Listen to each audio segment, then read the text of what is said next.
జగద్గురు బ్రహ్మర్షి పితామహ పత్రి సార్కి, స్వర్ణమాల మేడంకి కోటి కోటి ప్రణామాలు. అలాగే జూమ్ లో ఉన్న వారందరికీ నా ఆత్మ ప్రణామాలు. తిరుమలనాథ పిరమిడ్ ట్రస్ట్ ఆధ్వర్యంలో టిఎంసి ఛానల్ కు స్వాగతం, సుస్వాగతం. ప్రతిరోజు టిఎంసి ఛానల్ ద్వారా ధ్యానం చేస్తున్నాము, జ్ఞానాన్ని పొందుతున్నాము. ఈ రోజు జ్ఞానదాత Shyamala madam. Welcome madam. Thank you నమస్తే మేడం. మేడం. నమస్తే మేడం. Over to you. నమస్తే మేడం. నమస్తే మాస్టర్స్ అందరికి.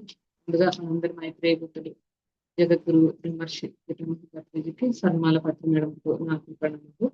అలాగే టిఎంసి ఛానల్ యూట్యూబ్ జూమ్ లో వీక్షిస్తున్న మాస్టర్స్ అందరికీ కూడా నా ఆత్మ ప్రణామాలు. మరి పితామహ పత్రిజీ దివ్య స్ఫూర్తితో చక్కగా నడుస్తున్నటువంటి ఈ అద్భుతమైన కార్యక్రమం పత్రిజీ ప్రబోధాలు. ఇందులో మరి ఈరోజు మనం నానాటి బతుకు నాటకము ఈ అన్నమాచార్యుల వారి కీర్తన గురించి, దానిలో ఉన్న అంతరార్థం గురించి పత్రిజీ మనకు వివరించిన దాని గురించి మరి అవగాహన చేసుకోవడానికి ట్రై చేద్దాం మాస్టర్స్. మరి తాళ్లపాక అన్నమాచార్యులు వారు రచించినటువంటి మరి ఎన్నో ఆధ్యాత్మిక కీర్తనల్లో మనకి ఈ కీర్తన పత్రిజీ చాలా చోట్ల మనకి చక్కగా ఎన్నో ఎగ్జాంపుల్స్ లో చెప్తూ ఉంటారనమాట. షేక్స్పియర్ గురించి చెప్పినప్పుడు కానీ, భగవద్గీత శ్లోకాల్లో కానీ, భజగోవింద శ్లోకాల్లో కానీ, వీటన్నిటిల్లో కూడా పత్రిజీ మనకి అన్నమాచార్యుల వారి కీర్తనని ప్రస్తావిస్తూ ఉంటారు. సో అందులో భాగంగానే మనకి ఒక సెషన్ లో సారు కంప్లీట్ గా మనకి నానాటి బతుకు నాటకము అన్నమాచార్యుల వారి కీర్తనల్లో మరి ఉన్నటువంటి ఆ అర్థాన్ని, ప్రతి పదంలో అర్థం ఉంది, దానిలో అంతరార్థం ఉంది. సో మనకేంటంటే పత్రిజీ అంటారు తీగలాగితే డొంకంతా కదులుతుందని. సో మామూలుగా పామరులు అనే వాళ్ళకి, పండితులు అనే వాళ్ళకి తేడా ఏంటి అంటే, పదాలని మనం అర్థం చేసుకోకుండా కొన్ని వాడేస్తూ ఉంటాం మనం. అట్లా కాకుండా పండితులు అనే వాళ్ళు ఏంటంటే వాళ్ళలో ప్రతి పదార్థం అంటే పదం యొక్క అర్థము, దాని అంతరార్థము కూడా వాళ్ళకి తెలుస్తూ ఉంటుందన్నమాట. సో తాళ్లపాక అన్నమాచార్యుల వారు కూడా అలాగే ఈ ఆధ్యాత్మిక సంకీర్తనల్లో మనకి నానాటి బతుకు నాటకము అనేది, మరి ఈ మానవ జీవితం అనేది ఈ మామూలుగా మనకి తాత్కాలిక స్వభావం ఏదైతే, మన నిద్రపోతాము, ఎన్నో మనకి కళలు వస్తూ ఉంటాయి, మరి నిద్రలోంచి లేవగానే కలంతా మాయమైపోతుంది. సో అట్లాగే మరి ఈ జీవితము అనే నాటక రంగంలో కూడా మనం వేసే పాత్రలు అన్నీ కూడా ఒకసారి మనం శాశ్వతమైన నిద్రలోకి జారుకున్నాము అంటే సో ఇక్కడ అన్నీ కూడా మాయమైపోతాయి అన్నమాట. సో కళలో ఏ విధంగా అయితే మనం గంట సేపు పడుకొని ఆ కలంతా కని లేచిన తర్వాత అది ఏది మిగలదు మనకి. సో ఏది అది కలలో కన్నది అది సత్యమా, లేకపోతే ఇప్పుడు మనం జీవిస్తున్న సత్యమా మనకు అర్థం అవ్వదు. ఏది సత్యం అనుకోవాలి? సో అట్లాగే ఇది కూడా మరి అన్నమాచార్యులు వారు ఏమంటారంటే, ఇక్కడ నానాటి బ్రతుకు నాటకము అంటారు అనమాట. నానాటి అంటే ఈ 4 రోజుల బ్రతుకు నాటకం లాంటిది. నాటి అంటే 4 రోజులు అంటే ఇక్కడ మనకి మరి పుడతాము, పుట్టిన తర్వాత శైశవం, తర్వాత బాల్యము, యవ్వనము, ప్రౌఢము, వృద్ధాప్యము, ఇవన్నీ కూడా మనకి ప్రతి జన్మలోనూ వస్తూనే ఉంటాయి ఈ సైకిల్ అనేది. మరి ఆ చిన్నప్పుడు మరి అంతా తాగడం, పాలు తాగడం, పడుకోవడం ఏమీ తెలియదు. సో తర్వాత అంతా కూడా బాల్యంలో ఆటల్లో మరి బాల్యస్థావ క్రీడాసక్త అంటారు. మరి మరి అట్లాగే యవనంలోకి వచ్చిన యవ్వనలో మరి తరుణీసక్త.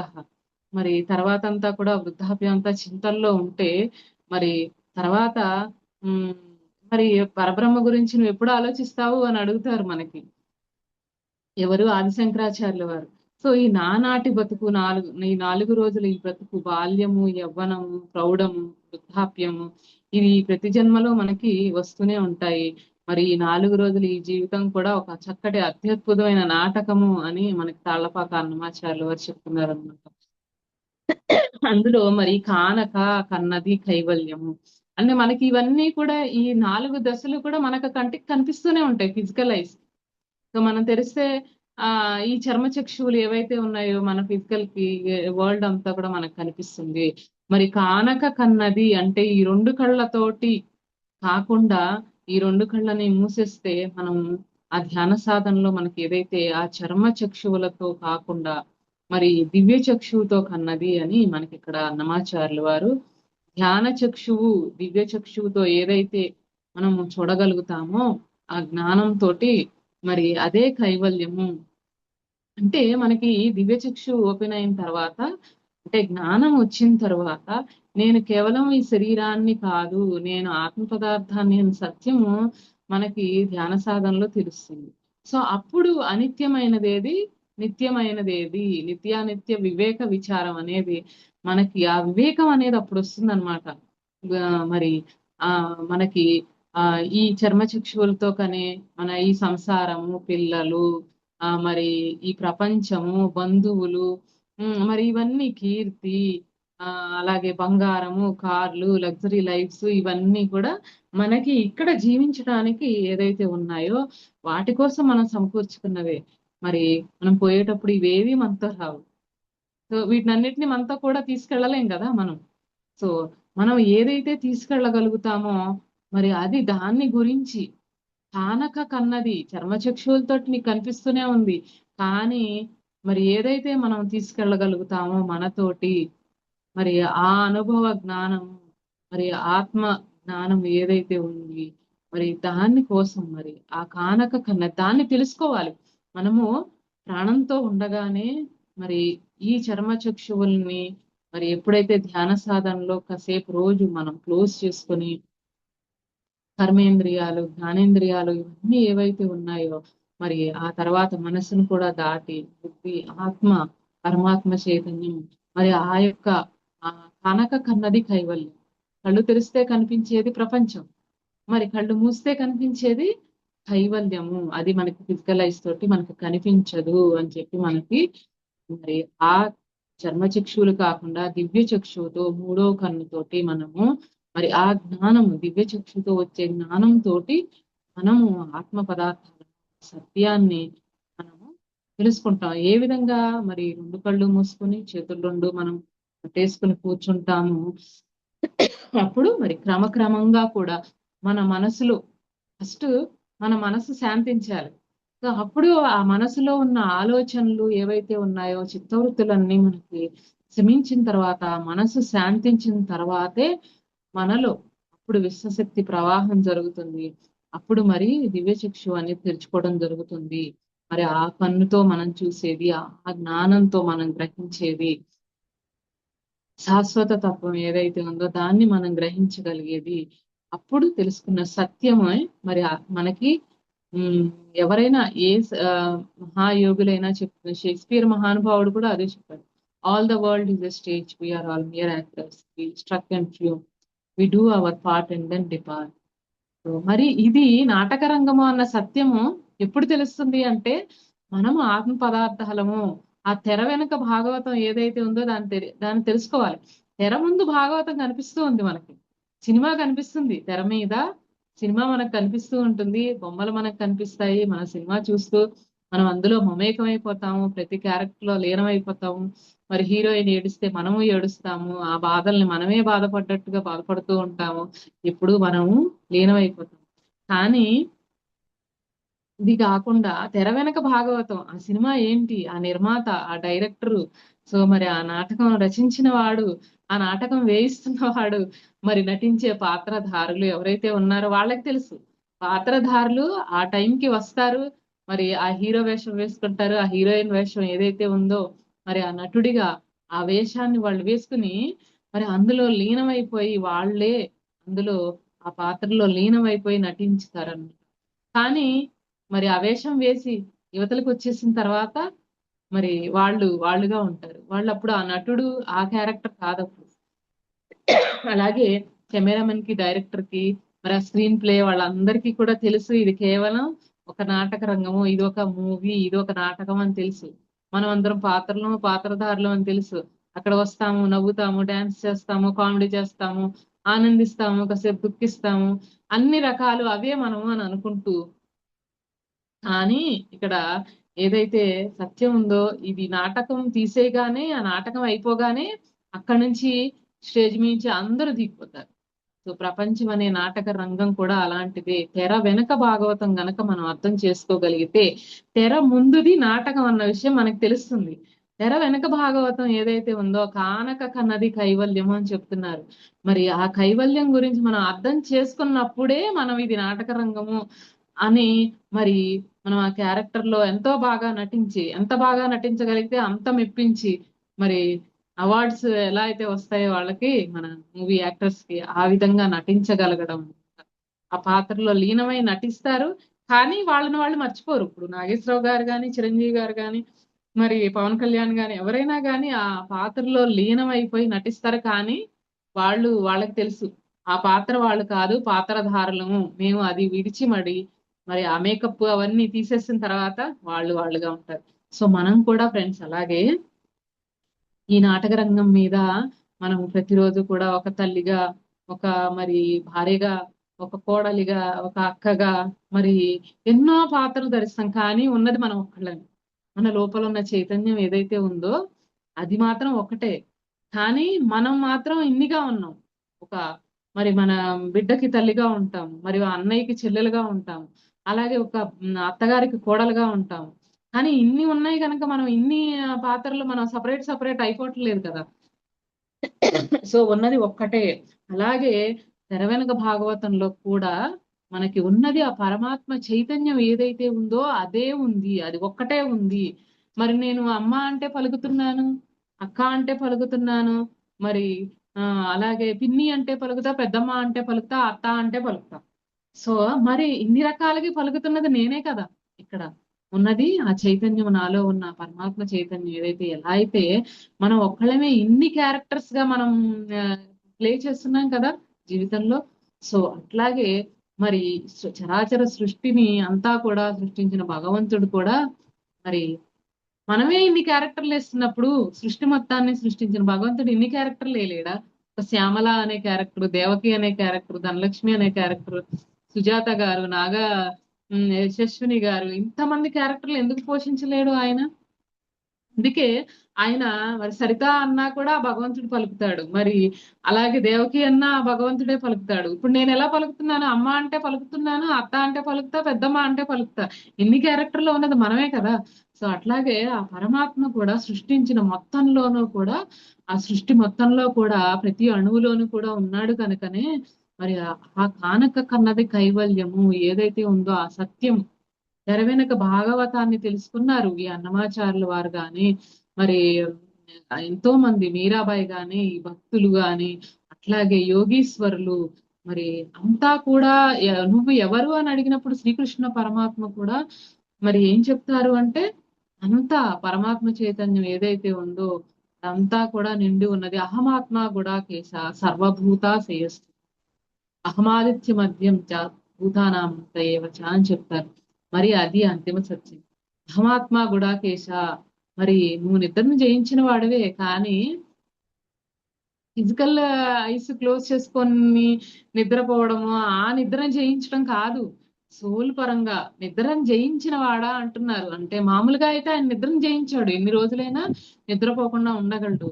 కానీ ఆత్మ పరంగా కూడా మనం ఎవేకెన్ అవ్వాలి. ఎవేకెండ్ సోల్ అంటే ఇదే కానక కన్నది కైవల్యము. చర్మచక్షువులు ఎప్పుడైతే మనము కంటికి కనిపించేదే కాకుండా కంటికి కనపడని సత్యాన్ని కూడా మరి దాన్ని దర్శిస్తూ ఆ సత్యంలో జీవించగలగడం.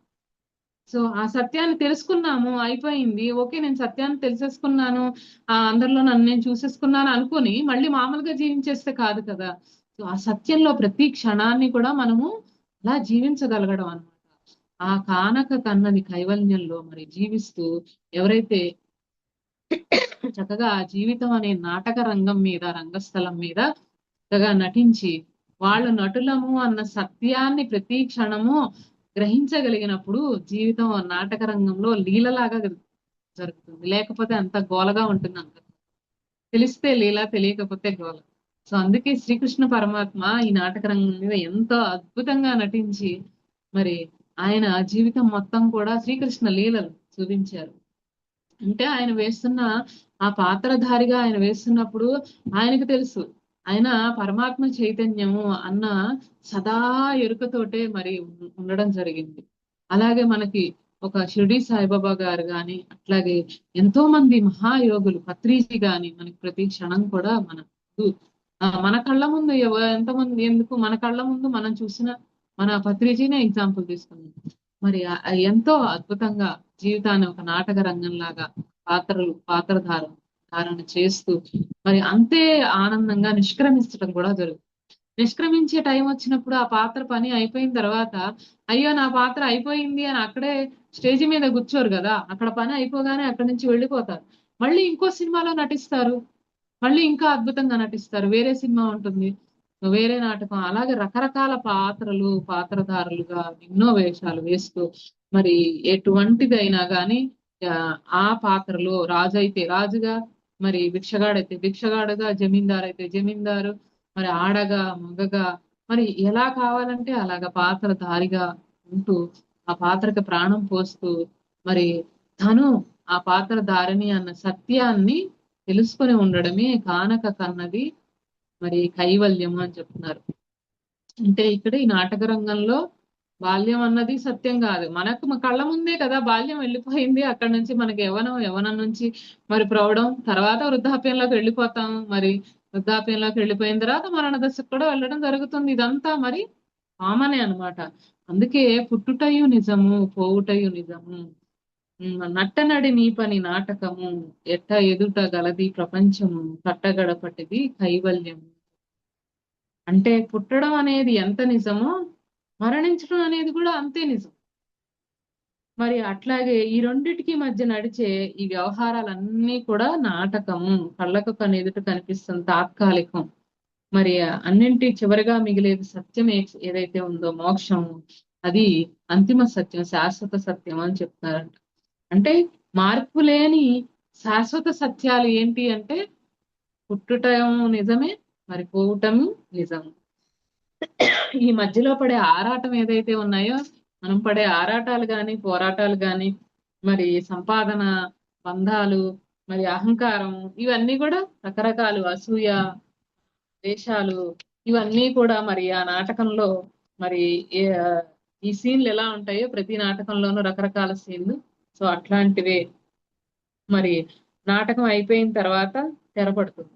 సో తెరపడిన తర్వాత మరణం తర్వాత ఏమవుతుంది, మనకి ఈ ప్రపంచంతో ఈ బంధం అనేది తెగిపోతుంది. ప్రపంచంతో మనకేం బంధం ఉండదు. ఆఖరికి ఆత్మ చేరుకోవాల్సిన గమ్యం ఏంటి అంటే మరి ఆ కానక కన్నది ఆ కైవల్య పదము, ఏదైతే శాశ్వత సత్యం, ఆత్మ అనే శాశ్వత సత్యాన్ని. కానీ మరి తెరపడిన తర్వాత కూడా నేను ఇంకా ఇక్కడే నటిస్తాను, మరి తల్లిగా నేను ఇక్కడే ఉంటానంటే కుదరదు. అలాగే భార్యగా ఇక్కడే ఉంటాను, నాకు ఎంతో ఇష్టం గనక నా భర్త అంటే నేను ఇక్కడే ఉంటాను. నేను ఎంతో కష్టపడి సంపాదించుకున్నాను కారు, లగ్జరీస్, కోట్లు ప్రాణం పెట్టి మరి రాత్రింబవళ్ళు కష్టపడి నేను సంపాదించుకున్న నా ఆస్తి అంటే కుదరదు అక్కడ.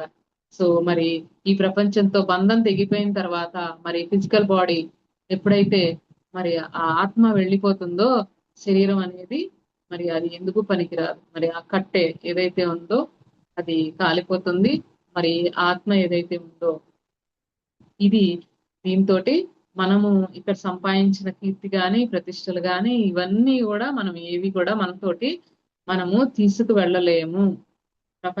ఈ ప్రాపంచకం అనేది సంపాదించింది కేవలం మనం ఇక్కడ శరీరం ఉన్నంతసేపు మనం అనుభవించడం కోసం. కానీ అక్కడ మరి ఏదైతే ఆత్మ లోకాల్లో ఏదైతే ఉందో అక్కడ మనం తీసుకువెళ్ళేది వేరే ఉంది. ఏదంటే మనం చేసిన సాధన, మరి ఆ సాధన ద్వారా తెలుసుకున్న సత్యము, మనం తెలుసుకున్న సత్యాన్ని మనం ఎంతమందికి మరి ఆ సత్యాన్ని చేరవేయగలిగాం. ఎందుకంటే వాళ్ళు మరి సత్యాన్ని తెలుసుకోవాలి కదా, మనం జన్మగా పుట్టినందుకు మరి ఆ సత్యాన్ని ప్రతి ఒక్కళ్ళు తెలుసుకోవాలి. దానికోసం మరి సహాయం చేయాలి కానీ ఆ సేవ ఏదైతే ఉందో అది ఎంతవరకు చేస్తున్నామో అవి మనకి మనతోటి వస్తాయన్నమాట. పుణ్యము పాపము ఏవైతే ఉన్నాయో ఆ చేసిన పాప పుణ్యాలు మనతోటి వస్తాయన్నమాట. సో అందుకే పుట్టడం నిజము పోవటము నిజము, పుట్టనడి మీ పని నాటకము, కట్ట కడపట్టిది కైవల్యము అని చెప్తున్నారు. సో మరి పై లోకాల్లో నుంచి ఈ లోకానికి దిగి రావడం అంటే, ఆత్మ దిగి రావడం అంటే అది పుట్టడం. మరి ఈ భౌతిక శరీరపు తొడుగు ఏదైతే ఉందో భౌతిక మన ఎన్ని తొడుగులు భౌతిక శరీరము, మరి ప్రాణమయ కోశము, అన్నమయ కోశము, మనోమయ కోశము, విజ్ఞానమయ కోశం, ఇవన్నీ కూడా ఆత్మకి తొడుగులు అనమాట. ఒక పైన ఒక 7 తొడుగులతోటి పైన వీటన్నిటికీ ప్రొటెక్షన్ మన స్థూల శరీరము. సో ఈ స్థూల శరీరం ఇవన్నీ చనిపోయింత మనకి ప్రాణం ఎప్పుడైతే పోయిందో అప్పుడు స్థూల శరీరం నుంచి సూక్ష్మ శరీరము, మరి సూక్ష్మ శరీరం నుంచి కారణ శరీరం, ఇవన్నీ కూడా తొడుగులన్నీ ఒకదాంతో ఒకటి ఒకటి ఒకటిగా పోయిన తర్వాత మిగిలేది ఆ ఆ ఆత్మ ఏదైతే ఉందో ఏక్ నిరంజన్ అంటాం కదా, అలక్ నిరంజన్ అదే అన్నమాట. మరి ఈ శరీరాన్ని వదిలిపెట్టేసి మనం పోవాల్సి వస్తుంది. రేపో ఎల్లుండో ఎప్పుడో అప్పుడు కొన్ని రోజుల తర్వాత ఎప్పుడైనా వదిలిపెట్టాల్సి వస్తుంది. ఏ క్షణంలోనైనా వదిలిపెట్టాల్సి వచ్చినప్పుడు వదిలిపెట్టాల్సిందే కదా. మరి ఈ శరీరాన్ని వదిలిపెట్టడమే మరి ఆ చావు అంటే. మరి పుట్టుక రాక పోక అనేవి ఇవి నిజాలు. ఇది ఇది శాశ్వత సత్యం. వెళ్ళిపోవడం ఇవన్నీ కూడా సత్యాలు. ఇక్కడ రాజుగా వస్తే రాజుగా, జమీందారుగా వస్తే జమీందారుగా, ఎమ్మెల్యే, ఎంపీ, ఇవన్నీ కూడా మరి పుట్టిన తర్వాత రకరకాల పరిస్థితుల్లో మనము తీసుకుంటాం అనమాట. నట్టనడి అంటే మరి ఆ పుట్టడము, ఈ చావడము, నట్టనడి నీ పని నాటకము అంటే మరి ఆ మధ్యగా ఉన్న నాటకం ఏదైతే నేను తల్లిగానో, లేకపోతే తండ్రిగానో, భర్తగానో, భార్యగానో, కూతురుగానో, ఈ మరి ఇందాక మనం చెప్తున్నట్టు నాటకం వేసుకుంటాము. మరి అదే సత్యం అనుకున్నాము, దుఃఖంలో పడిపోతాం. సో అందుకని రోజు మనం ఏం చేయాలి అంటే కాసేపు ఈ పాత్రలో మేకప్, నేను తల్లి అనే మేకప్, మరి అలాగే భార్యననే మేకప్, ఇవన్నీ తీసేసి కూర్చోవడమే ధ్యాన సాధన. వంటింట్లోకి వెళ్తాం, వంట పని చేస్తాం. సో మరి అలాగే తల్లిగా మరి తల్లి రోల్ వేస్తాం. కానీ మనం మెడిటేషన్ చేస్తూ మనం కూర్చున్నప్పుడు మనం ఏ తల్లి కాదు, మరి ఏ భార్య కాదు, ఏ చెల్లి కాదు, అక్క కాదు. అంటే ఈ పాత్ర ధారణ అనేది కాసేపు మనము పాజ్ చేస్తాం. Just pause. మనం చిన్నప్పుడు ఆడుకుంటూ ఉండేవాళ్ళం కదా, ప్లీజ్ మూవ్ అని. సో అట్లాగా కాసేపు మనం దాన్ని అక్కడ ఆ సీన్ ఏదైతే ఉందో దాన్ని మధ్యలో మనం గుర్తు చేసుకుంటాం అన్నమాట. సో ఇది నువ్వు పాత్రధారణ చేస్తున్నావు కానీ మనం లీనమైపోతూ ఉంటాం. ఏదన్నా ఆవేశం వచ్చినప్పుడు తల్లిగా పిల్లాడు మాట విన్నప్పుడు అబ్బా అయ్యో చెడిపోతున్నాడు అని బాధపడు, అయ్యో మాట వినట్లేదు, ఏదో అయిపోతుంది, సరిగ్గా మాట వింటే బాగుంటుంది కదా, చెప్పింది వీళ్ళు వినట్లేదు, వాళ్ళు ఆవేశపడుతూ ఉంటాం మనం. సో మనం కొద్దిగా ఆవేశాన్ని తగ్గించుకుని వాళ్ళకి అర్థమయ్యేలా చెప్పాలి అంటే మనం కొద్దిగా ఆ పాత్రలోంచి తప్పుకొని కాసేపు మనల్ని మనం తెలుసుకొని మరి ఆవేశం తెచ్చుకోకుండా ఆ పాత్ర ఏదైతే ఉందో దాన్ని పక్కన పెట్టేసేయాలి కాసేపు. తల్లి అనే పాత్ర యాక్చువల్ గా అటాచ్మెంట్ లో ఉన్నప్పుడు మనం సరిగ్గా గైడ్ చేయలేము. తల్లి అనే అటాచ్మెంట్ లో ఉన్న అటాచ్మెంట్ లేకుండా ఉన్నప్పుడే ఒక ఫ్రెండ్లీ మిత్రత్వం అనేది ఎక్కడైతే ఉంటుందో, ఒక భార్యాభర్తల మధ్య కానీ, ఒక ఆ తల్లి బిడ్డల మధ్య కానీ ఆ మిత్రత్వం ఉన్నప్పుడు మనకు అటాచ్మెంట్ లేనప్పుడే సరిగ్గా గైడ్ చేయగలుగుతాం. అటాచ్మెంట్ ఉన్నప్పుడు ఏమవుతుంది అంటే మనము వాళ్ళు బాధపడితే మనం బాధపడతాం, వాళ్ళు సంతోషిస్తే మనం సంతోషిస్తాము. అట్లా వాళ్ళ బాధలో ఉన్నప్పుడు మనం కూడా బాధపడుతుంటే మనం గైడ్ చేయలేము కదా. ఎందుకంటే మనకు మనమే దాన్ని ఆ ఫేస్ చేసేటప్పుడు బాధపడుతున్నప్పుడు ఆ ఫ్రీక్వెన్సీలో ఉన్నప్పుడు అవతల వాళ్ళు గైడ్ చేసేది ఉండదు. సో ఎప్పుడైతే అటాచ్మెంట్ లో నుంచి బయటకు వచ్చినప్పుడే ఆ సమస్యని సమస్యలాగా కాకుండా మరి ఒక ఛాలెంజ్ లాగా తీసుకున్నా, ఒక పాఠం లాగా తీసుకున్నా వాళ్ళకి మనం గైడ్ చేయగలుగుతాం ఎవరికైనా ఈవెన్. సో మనం ఎప్పుడైతే అటాచ్మెంట్ లో ఉన్నామో మనం కూడా ఏమవుతుందంటే ఆ వాళ్ళతో పాటుగా బాధపడుతూ ఉంటాం అనమాట. సో అట్లా కాకుండా ప్రతిరోజు కూడా ఇక్కడ ధ్యాన సాధన అనేది ఏంటి అంటే మనము కాసేపు నేను ఈ పాత్రధారంలో ఉన్నాను, నేను కేవలం ఇక్కడ పాత్ర ధరించి యాక్షన్ చేస్తూ ఉన్నాను అన్న సత్యాన్ని మనల్ని మనం గుర్తు తెచ్చుకోవడం కోసం కాసేపు మేకప్ తీసేసి అన్ని తీసేసి మనంగా కూర్చోవడం. సో నేను అంటే ఏంటి అన్న సత్యము, మరి నేనెవరు, నేను వీళ్ళకి తల్లినా, పలానా వాళ్ళకి కోడలనా, పలానా వాళ్ళకి భార్యనా. సో ఇవన్నీ కేవలం పాత్రలే కదా నేను నటిస్తున్నది అని మరి మేకప్ తీసేసి హాయిగా కాసేపు మనం రోజుకి గంట అట్లాగా 3 పూట్ల 3 గంటలు కూర్చున్నాము అంటే మనకి ఈ కేవలం అప్పుడు హ్యాపీగా మరి ఆ పాత్ర ధారణ అనేది చాలా చక్కగా 100% కూడా మనకి అవార్డు వచ్చేలాగా మనం చేయగలుగుతాం. 100% న్యాయం చేయగలుగుతాం దానికి. అలా కాకుండా మరి ఆ మనం ఇదే సత్యం అనుకున్నాం అనుకో, ఆ సత్యమే అనుకున్నప్పుడు దుఃఖంలో పడతాము అని చెప్పేసి మనకి తాళ్లపాక అన్నమాచార్యులు వారు చెప్తున్నారనమాట. అలాగా ఎదుట నీకు ప్రపంచం ఎట్ట ఎదుట గలది ప్రపంచము కట్టకడపట్టిది కైవల్యము. సో ఇందాక ఏం చెప్పారు, కానక కన్నది కైవల్యము. ఇప్పుడు ఏం చెప్తున్నారు, కట్టకడపట్టిది కైవల్యము అని చెప్తున్నారు. సో మనకి ఇక్కడ మరి నాటకము కైవల్యము అని చెప్తున్నారు. మరి కనిపించేదంతా కూడా నాటకము. మరి అట్లాగే ఉమ్, ప్రపంచంలో కనిపిస్తున్నది అంతా కూడా మనకి చర్మచక్షులతో కనిపిస్తుంది. కానక కన్నది కైవల్యము. రెండు కళ్ళు మూసేసుకుని ఎప్పుడైతే చర్మచక్షులు దివ్య చక్షుతో కనిపించేది, అలాగే కట్టకడపటిది కైవల్యము. ఎందుకు పుట్టడము చావడము అనే మధ్య మరి ఈ నట్టనడం జరుగుతున్న ఈ నాటకం అంతా కూడా మరి ఉంది, ప్రపంచంలో కనిపిస్తూ ఉంది. కానీ చివరికి కట్టకడపటిది కైవల్యము అని చెప్తున్నారు. సో మనం ప్రపంచాన్ని అంతా కూడా చక్కగా ఈ జ్ఞానేంద్రియాలు కర్మేంద్రియాలని మనం యూజ్ చేసుకుని చక్కగా అనుభవిస్తున్నాం. మరి ఈ శరీరం ఎదుట కనపడేదే ఈ ప్రపంచం. శరీరం వదిలిపెట్టేసిన తర్వాత చివరి క్షణాల్లో మనము ఈ ప్రపంచాన్ని కూడా మనం వదిలిపెట్టేస్తాం. ఈ ప్రపంచం మనతో ఉండదు. సో వేరే ప్రపంచానికి అప్పుడు మనం వెళ్ళడం జరుగుతుంది అనమాట. మరి ఆ సత్యలోకము ఆత్మలోక ప్రపంచం ఏదైతే ఉందో, సో అది కట్టకడపటిది, అదే కైవల్యము అని చెప్పేసి మనకి ఇక్కడ తాళ్లపాక హనుమాచార్యులు వారు చెప్తున్నారనమాట. మరి ఆ శరీరాన్ని వదిలిపెట్టేసిన తర్వాత కొన్ని రోజులు ఇక్కడ శరీరం లేకుండా ఉంటారు. ఏది ఆత్మతోటి సూక్ష్మ శరీరంతో ఇక్కడిక్కడ తిరుగుతారు. తిరిగిన తర్వాత 3-4 రోజులు చూస్తారు, ఏడుస్తారు. ఎన్ని రోజులు ఏడుస్తారు? ఎన్నో రోజులు ఏడవలేరు, మహా అయితే పోని సంవత్సరం ఏడుస్తారు. ఉం? మరి 15 రోజులు చూస్తారు, అన్ని పరిస్థితుల్ని చూస్తారు, అందరినీ చూస్తారు. అప్పుడు శరీరం లేకుండా ఉన్న పరిస్థితులన్నిటినీ కూడా చూసి మరి అట్లా పైలోకాలకు వెళ్ళిపోవడం జరుగుతుంది అనమాట. సో ఇక్కడ మనకి పని లేదు, ఇక్కడ మన పాత్రధారణ అయిపోయింది, మనం చేయాల్సింది అయిపోయింది అన్న సత్యం తెలుసుకుని మరి పైలోకాలకు వెళ్ళిపోతున్నారనమాట. ఏదైతే ఆత్మ జీవుడు ఏదైతే ఉందో అది. సో మరి వన్స్ ఇక్కడి నుంచి నిష్క్రమించిన తర్వాత ఆ పాత్ర అక్కడ ఎవరికి తల్లి కాదు, అయిపోయింది, ఆ పాత్ర అయిపోయింది. ఎందుకంటే ఒక సినిమాలో ఒక హీరోకి తల్లిగా యాక్ట్ చేస్తుంది, ఇంకో సినిమా వస్తుంది, ఆ సినిమాలో ఆ తల్లి ఇంకో హీరోకి యాక్షన్ చేస్తుంది తల్లిగా.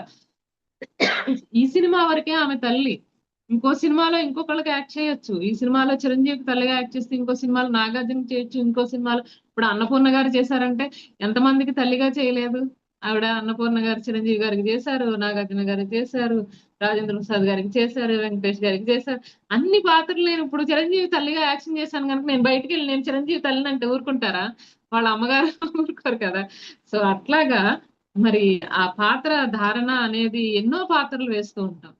మరి అట్లాగా మరి ఎవరికి తల్లి కాదు భర్త కాదు ఇక్కడ ఆ అవసరం మరి ఉండదు గనక అది తెలుసుకుని మరి ఆత్మలోకాలకి వెళ్ళిపోవడం, కట్టకడపటి కైవల్యం ఏదైతే ఆత్మలోకాలకి సత్యలోకాలకి వెళ్ళిపోతుంది ఆ ఆత్మ తెలుసుకొని. సో అట్లాగా ఇక్కడ ఎవరికి నేను కొడుకుని కాదు, ఎవరికి కూతుర్ని కాదు, కోడలు కాదు.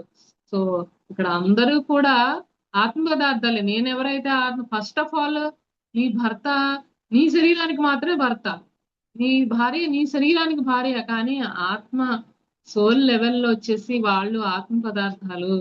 మనం ఎలా అయితే ఆత్మో వాళ్ళు కూడా ఆత్మనే, మమాత్మ సర్వభూతాత్మ.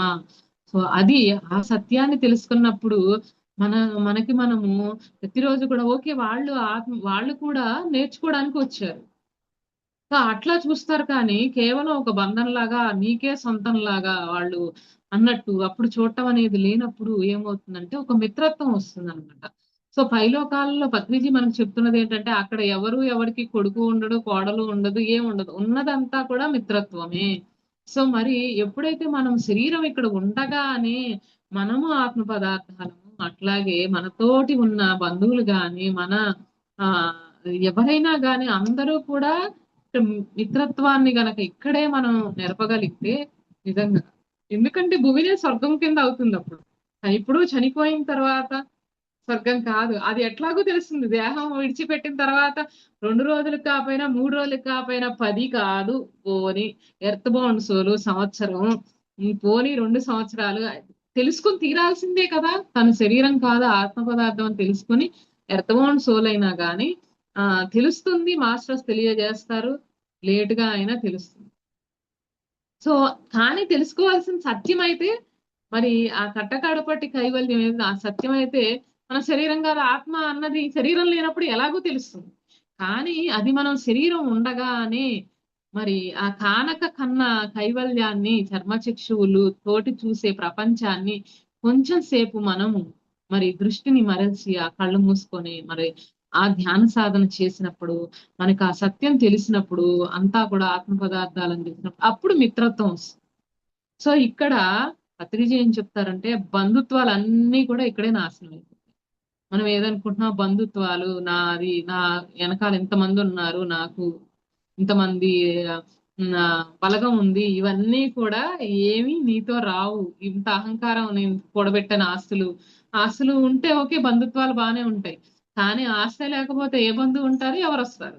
సో ఇవి కూడా ఏమీ రావు. అవన్నీ కూడా కష్టాల్లో ఉన్నప్పుడు, మరి ఆ ఆర్థిక సమస్యలు చుట్టుముట్టి ఏమీ లేనప్పుడు భయపడతారు. ఎందుకంటే మళ్ళీ వాళ్ళని డబ్బులు ఎక్కడ అడుగుతారో అన్న భయం వాళ్ళకుంటుంది. సో అట్లా ఏదైనా కానీ అన్ని బాగున్నప్పుడు బాగుంటుంది. బంధుత్వాలైనా కానీ మరి ఉమ్, ఆర్థికంగా సరిగా లేనప్పుడు అక్కడ కూడా మరి అంటారు కదా, చెరువులో నీళ్లు బాగా ఉన్నప్పుడు కప్పాలు చేరుతాయి. సో అట్లాగే ఇది ఇది కూడా న్యాచురల్. అది తప్పు రైట్ అనుకోవడానికి కూడా లేదు.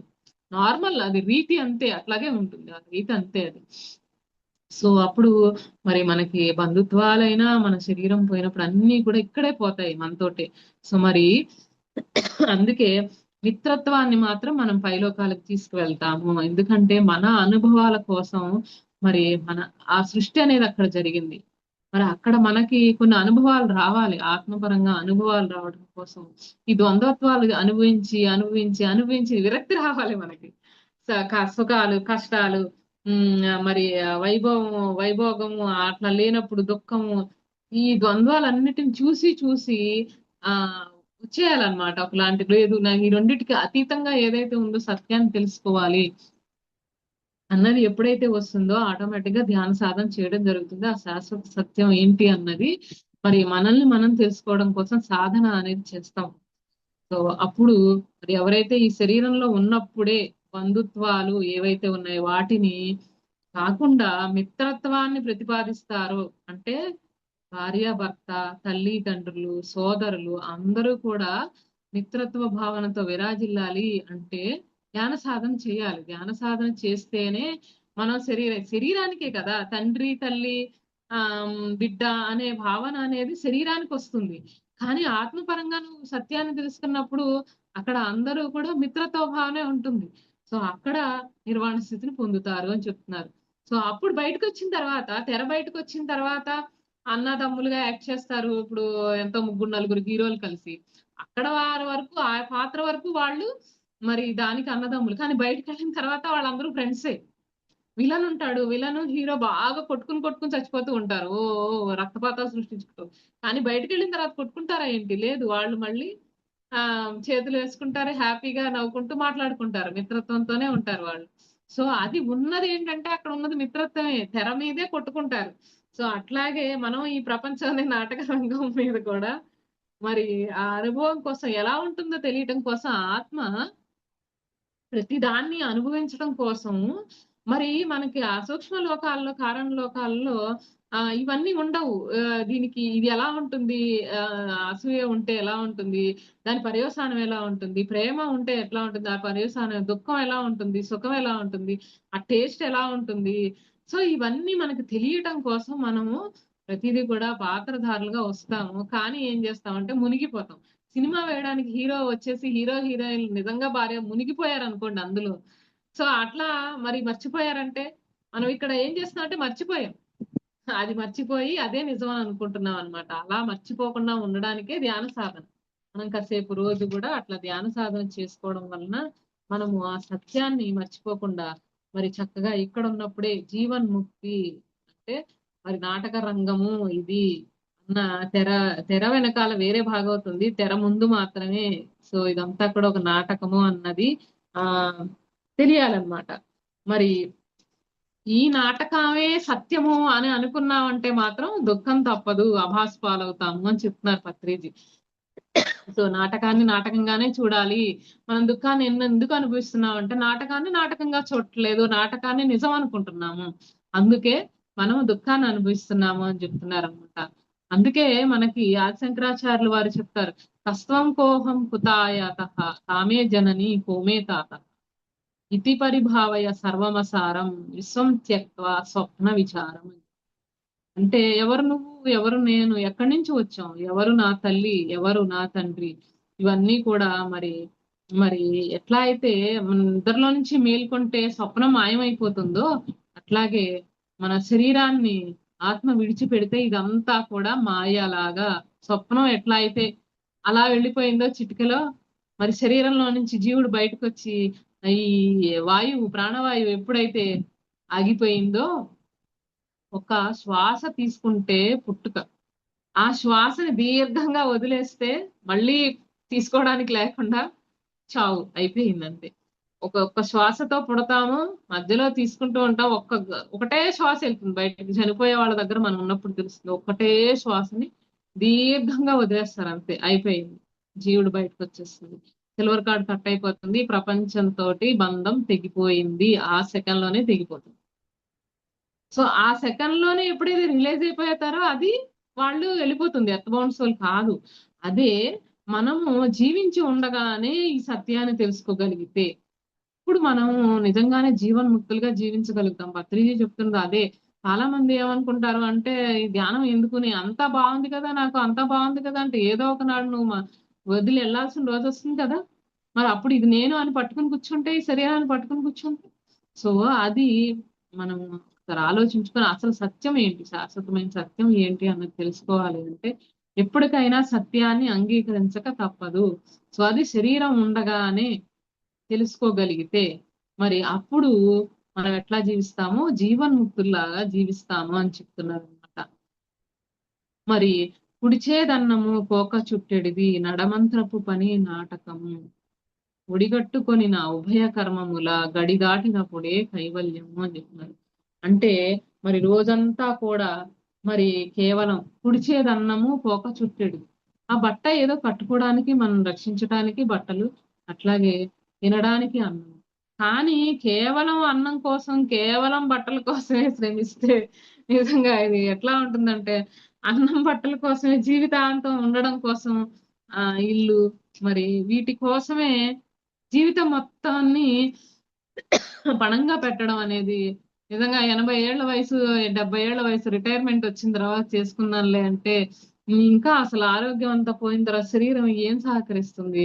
అప్పటి వరకు ఉన్న శక్తిని అంతా కూడా బట్టలకి, అన్నానికి, గృహ సంపాదనలకి, బంధు బలగాలను పెట్టుకోవడం, వీటి కోసం ఉపయోగించి వీటి కోసమే జీవితాన్ని వెచ్చించడం అనేది చాలా మరి ఎంత మూర్ఖత్వం అంటే అక్కడ ఆత్మకు ప్రాధాన్యతే లేదు కదా. నీకు ప్రాణానికి నీ ఆత్మ ఉంది లోపల, ఆ చైతన్యము, దానికోసం దాని అనుభవాల కోసం మరి ఇది కేవలం బట్టలకి తిండికి గూడికి కూడుగుటాకి సంపాదించుకుని ఎన్ని జన్మలు తీసుకోలేదు, అన్ని జన్మల్లోనూ అదే పని చేస్తున్నావుగా, ఇంకా ఈ జన్మలో వచ్చి కొత్తగా చేస్తుంది ఏముంది ఇంకా. సో అందుకని రోజులో కొంత సమయాన్ని దీనికి కొంత సమయాన్ని దానికి అన్నారు మళ్ళీ. అందుకే సంసారంలో నిర్వాణం కనుక మనం దీన్ని చూసుకుంటూనే, కానీ ఆత్మకి ప్రాధాన్యత ఇచ్చి ధ్యాన సాధన అనేది తెలివైన వాళ్ళు చేసే పని. తెలివి తక్కువ వాళ్ళు చేసే పని ఏంటంటే ఆత్మకి ప్రాధాన్యత లేకుండా కేవలం శరీరాలని కప్పే బట్టలకి దానికోసం లక్షలు ఖర్చు పెట్టి అప్పులు చేసి తప్పులు చేసుకొని దానికోసం తీర్చడానికి బాధపడుతూ ఎన్నో కర్మలు చేసి దానికి మరి పాపకర్మలు చేసుకుంటూ పాపాన్ని మూటగట్టుకొని ఏది చేయడానికి వచ్చారో అది చేయకుండా రివర్స్ లో, ఎందుకు అంటే కేవలం ఈ బట్టలు, మరి డబ్బు సంపాదన, ఆహారము, మరి తలదాచుకోవడానికి గృహము, దానికోసం కోట్లు కూడబెట్టి మరి వాళ్ళకి తరతరాలకి ఇచ్చుకుంటూ ఆస్తులు, మరి దానికోసం పాపపు కూడు పెట్టుకుని కర్మల్ని పెట్టేసుకొని పాపాలు చేసుకుంటూ నిజంగా ఎంత. అందుకే మన యోగులు మనకి చెప్తూ ఉంటారు, మహానుభావులు ఎంతో మంది మరి ఆ రకంగా టైం వేస్ట్ చేసుకోవడం అనేది మూర్ఖంగా చేసుకోవడమే అవుతుంది. సో మరి ఆత్మ కోసం మనం సాధన అనేది దాని సైడ్ నుంచి ఆ వ్యూలో చూస్తున్నప్పుడు మనకి ఆహార సంపాదన కోసం, బట్టల కోసం, గృహం కోసం కేవలం శరీరాన్ని దీనికోసం చూసుకుంటే అది చాలా చిన్నగా అనిపిస్తుంది. సో మరి లైఫ్ లో దేనికి ఎంత టైం వెచ్చించాలి, మనము దాన్ని తెలివిగా మరి చక్కగా ప్లాన్ చేసుకుంటూ దీనికి కూడా మనకి ఏం చెప్పారు, 1 గంట రోజు ధ్యానము, 1 గంట స్వాధ్యాయము, 1 గంట సద్దిన సాంగత్యం. 24 గంటల్లో 3 గంటలు కూడా దొరకట్లేదండి చాలా మందికి.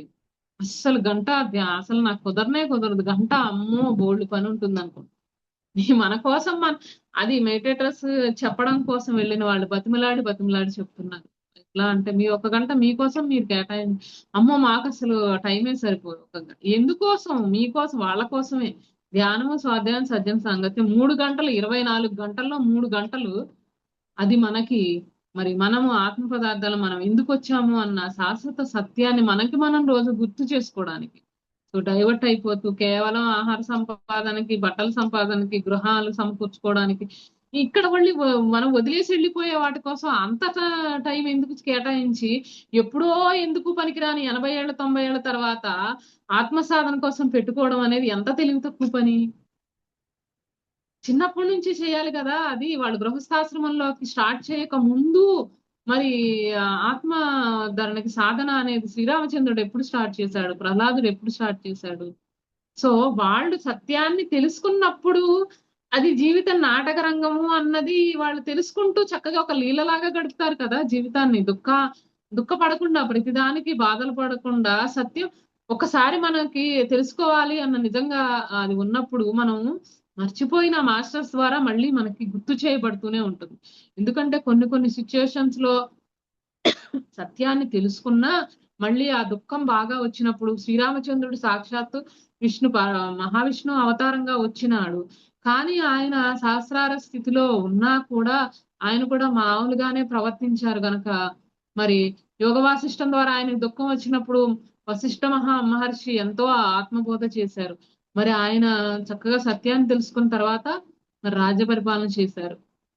మళ్ళీ సీతాదేవి అడవుల్లో మరి రావణాసుడు ఎత్తుకుపోయినప్పుడు మళ్ళీ ఆ క్షణంలో ఆయన బాధపడినప్పుడు, ఆ యుద్ధానికి వెళ్లాల్సి వచ్చినప్పుడు మరి శివగీత ద్వారా శివుడు ప్రత్యక్షమై సాక్షాత్తు మళ్ళీ ఆయన మహావిష్ణువు, నువ్వు ఇలా చెయ్యగలవు, నువ్వు ఇది చెయ్యాలి, నీ అవతార లక్ష్యం ఇది అని చెప్పేసి ఆయన గుర్తు చేయడం జరుగుతుంది.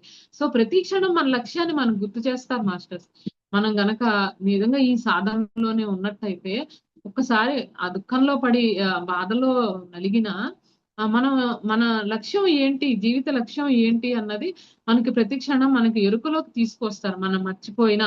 అందుకే వన్స్ సాధన అనేది మొదలు పెట్టి ఒక సీడ్ అనేది వేస్తే, ఒక బీజం వేస్తే మరి ఆత్మ జ్ఞానము అనే ఆ మొలకలో నుంచి బ్రహ్మ జ్ఞానము అనే మరి ఆ మహావృక్షమే వస్తుంది. సో ఆ వృక్షం కింద ఎంతో మంది మరి మిగతా వాళ్ళు కూడా ఆత్మ జ్ఞాన దిశగా వెళ్ళడం, ఎంతో మందికి మరి అది సేద తీరడం. ఆ వృక్షం ఉందంటే అది ఎంత ఉపయోగపడుతుంది అందరికి. మహావృక్షం ఆ ఫలాలు ఇవ్వడం రూపంలో అయితే ఏంటి, ఎన్నో పక్షులకు ఆశ్రయం ఇవ్వడం అయితే అట్లాగా మరి ప్రతి ఒక్కరి జీవితం కూడా అలా అవుతుంది. మరి పత్రిజీ మనకు అదే చెప్తున్నారు. ప్రపంచం అంతా కూడా కేవలము రోటీ కపడా మకాన్ దాని వెంటే పడింది. రోటీ కపడా మకాన్, ఫుడ్, మరి ఆ బట్టలు, మకాన్, ఇల్లు, దీనికే పడింది. కానీ మరి ఆ దానికోసం అంత టైం వేస్ట్ చేసుకుంటే ఏం కావాలి శరీరానికి? సరిపోతుంది, ఒక చిన్న కారు ఉంటే సరిపోతుంది. కానీ కంపేర్ చేసుకొని నాకు మరి ఆడి కార్, బిఎండబ్ల్యూ కార్ కావాలి, మరి ల్యాండ్ రోవర్ కావాలి అని చెప్పి కోరుకుంటే, ఒకటి కావాలని కోరుకుంటే జీవితం మొత్తం కోట్లు సంపాదించినా సరిపోతుంది. సో అది మనం అక్కడ ఏది నిత్యము ఏది అనిత్యమో అన్న సత్యాన్ని మనం తెలుసుకుంటే మనకి టైం వేస్ట్ అవ్వకుండా ఉంటుంది అనమాట. అట్లాగా మరి మన శరీరంలో రక్షణ కోసం దాన్ని మరి పెట్రోల్ గనక కారులో పోస్తేనే కారు కదులుతుంది. అట్లాగే మనకు కూడా శరీరానికి ఇంత అన్నం కావాలి, ఆహారం కావాలి, అలాగే శరీర రక్షణ కోసం మరి బట్టలు కావాలి, అలాగే గృహం కావాలి, ఇల్లు కావాలి. కానీ 24 గంటలు దానికోసమే ఏడవాలా? దానికోసమే ఎందుకు అది కావాలి ఇది కావాలి అనుకుంటూ? సో ఫ్యాషన్ల గోల్లో పడిపోయి అంతా కూడా వ్యర్థమైపోతుంది జీవితం అంతా కూడా. సో మరి అంత పరితపించాల్సిన అవసరం, నాటకంని నాటకంగానే వెయ్యాలి. మరి అట్లా ఉభయ కర్మములు ఎంత చెడు చేశామో మరి మరి ఎంత మంచి చేశామో ఆ చిట్టా అన్నమాట. సో మన చిట్టా అనేది ఉంటుంది కదా, మన చిత్రగుప్తుడు చిట్టా అంటాడు కదా, మనం చనిపోయిన తర్వాత అక్కడ చిత్రగుప్తుల వారు చిట్టా తీసుకొని వస్తారు, సినిమాల్లో చూపిస్తారు మనకి. సో ఆ చిట్టా ఏంటి అంటే మనకి చేసిన పనులు ఏవైతే ఉన్నాయో మంచి చెడుల చిట్టా ఏదైతే ఉందో ఆకాశిక్ రికార్డ్స్ అన్నమాట. సో అవి మరి మనకి మరి అపకారము పరాపకారము, అపకారం చేస్తే చెడు, మంచి ఉపకారం చేస్తే మంచి. మరి దాన్ని బట్టి ఆ సంచి ఏదైతే ఉందో, ఆ కర్మల సంచి ఉంది కదా, ఆ సంచిలో నుంచి మనకి ఈ జన్మలు వస్తాయి. మరి సంచిత కర్మలు, ప్రారబ్ధ కర్మలు, ఆగామి కర్మలు. ఆ సంచి కర్మల సంచిలో నుంచి నువ్వు ఇంత మంచి పని చేసావు, ఇంత చెడు పని చేసావు గనక ఆ సంచిలో నుంచి కొంచెం తీసుకొని ఇక్కడ ప్రారబ్ధం అనుభవించడానికి జన్మ. నువ్వు ఇది చెడు చేసావు అంతకుముందు జన్మలో కనుక, ఈ చెడు ఫలితంగా పాపం వచ్చింది కనుక ఆ దానికి ఫలితంగా బాధలు, దుఃఖము, అవమానము, కష్టాల రూపంలోను, వ్యాధుల రూపంలోను అనుభవిస్తాము. మరి నువ్వు ఇంత మంచి పని చేసావు, ఇంత పుణ్యకార్యాలు చేసావు, అవతరాలకు ఇంత సహాయం చేసావు కనుక మరి వాళ్ళకి మరి కీర్తి ప్రతిష్టల రూపంలోను, డబ్బు రూపంలోను, ఆరోగ్యం రూపంలోను, మరి ఆస్తుల రూపంలోను, మరి చక్కగా పేరు ప్రతిష్టల రూపంలోను, అట్లాగే పుణ్యకార్యాలు ఇంకా ఇంకా మరి వాళ్ళు చేస్తూ మరి మంచి బుద్ధితోటి ఇంకా కూడా ఆత్మపరంగా ముందుకెళ్లేందుకు ట్రై చేయాలి.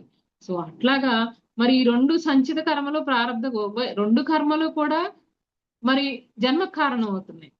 నువ్వు మంచి చేసి నాకు జన్మ కావద్దంటే కుదరదు. ఆ పుణ్య ఫలితాన్ని కూడా నువ్వు అనుభవించవలసిందే.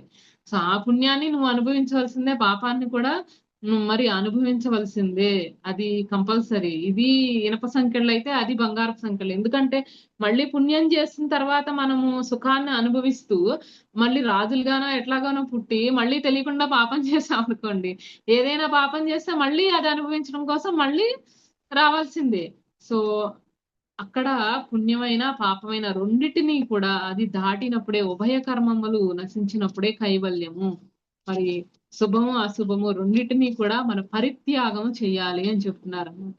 రెండిటిని, శుభము అశుభము రెండిటిని, పుణ్యము పాపము రెండిటిని.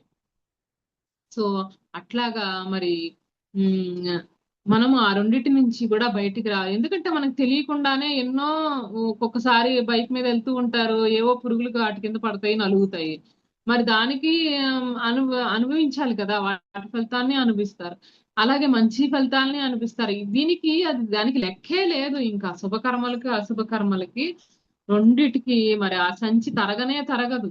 తెగదు పాపము, తీరదు పుణ్యము అని చెప్తున్నారు. సో మరి ఆ రెండిటి నుంచి కూడా బయటకు వచ్చేసి మరి ఆ రెండు ఉభయ కర్మములను కూడా, మరి పుణ్యం అన్నది తీరేది కాదు, మరి పాపం కూడా తీరదు కనుక ఈ తీరని పాప పుణ్యాల ప్రసక్తి మాని దాని నుంచి బయటకు వచ్చేసేయాలి. అంటే ఇక్కడ అన్నమాచార్యుల వారైనా, గురునానక్ గారైనా, తులసీదాస్ అయినా, జీసస్ అయినా, కబీర్ దాస్ అయినా, లావోర్జ్ అయినా, ఎవరైనా కూడా చెప్తున్నది ఒకటే ఏంటంటే, నువ్వు శరీరం కాదు, నువ్వు ఆత్మవి. సో మరి ఎప్పుడో రేపో ఎల్లుండో మరి శరీరాన్ని వదిలి పెట్టేస్తావు. అంత లోపలే నీ ఉభయ కర్మాలు అంటే ఏంటైతే పాప పుణ్యాల గడి దాటేసేయి, జీవన్ముక్తిని సంపాదించు. సో అది ఎట్లా సంపాదిస్తావంటే, నువ్వు ఆత్మస్థితిలో ఉండి పనిచేస్తున్నప్పుడు, నేను ఆత్మని శరీరాన్ని కాదు అనే స్థితిలో ఉండి పని చేస్తూ అవతల వాళ్ళకి మరి సేవ చేస్తూనైనా గాని నేను చేశాను అన్న భావన లేదు అక్కడ. సో కేవలం మరి ఆ నిష్కామ కర్మ అంటే నేను ఇది చేస్తున్నాను గనక నాకు పుణ్యం కావాలి అన్న భావంతో, ఇది నేను చేస్తున్నాను అన్న భావంతో చేసినప్పుడు దానికి అక్కడ నేను శరీరము, నేను చేస్తున్నాను, నేను అనే భావన అక్కడ ఏదైతే ఉందో అది బంధానికి కారణం అవుతుంది. సో అదే నీకు పాప పుణ్యాలని తెచ్చిపెడుతుంది. అది పాపమైన పుణ్యమైన మళ్ళీ అది అనుభవించడానికి పుడతావు. సో అక్కడ నిష్కామగా ఎప్పుడైతే కర్మ చేస్తామో, ఆత్మస్థితిలో సమత్వ భావనలో ఉండి పనిచేస్తాము, రిజల్ట్ గురించి ఆలోచించకుండా నేను ఇది చేశాను గనక నాకు ఈ ఫలితం కావాలి, సో నేను ఇంతమందికి ఇది చెప్పాను గనక నాకు ఈ పేరు రావాలి, నాకు ఈ ఫలితం కావాలి అని మరి అట్లా మనం చేసినప్పుడు ఏమవుతుందంటే అది నేను అనే భావనతోటి ఉండి మనం బంధం కారణంగా చేసిన ఫలితంగా మళ్ళీ కూడా మనము ఆ ప్రతిఫలాన్ని ఆశించి చేశాం గనక మంచైనా చెడైనా మళ్ళీ మనం తిరిగి దాన్ని అనుభవించాల్సిందే. సో మరి అట్లా కాకుండా నేను చేస్తున్నాను అనే భావము భవబంధము అని చెప్తున్నారు. ఆ భావమే భవంగా మారుతుంది. సో పత్రిజీ ఎంత అద్భుతంగా చెప్తున్నారో చూడండి. నేను అనే భావము భవంగా మారుతుంది, అదే భవబంధంగా మారుతుంది.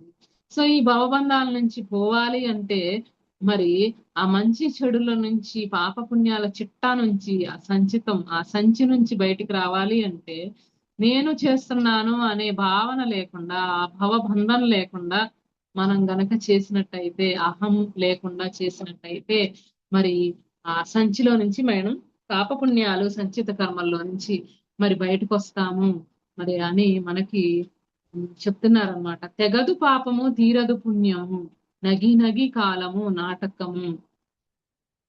ఇదే కదా మనం చెప్పుకుంది. అది తీరదు ఇది తీరదు, అది ఆ చక్రం వస్తూనే ఉంటుంది.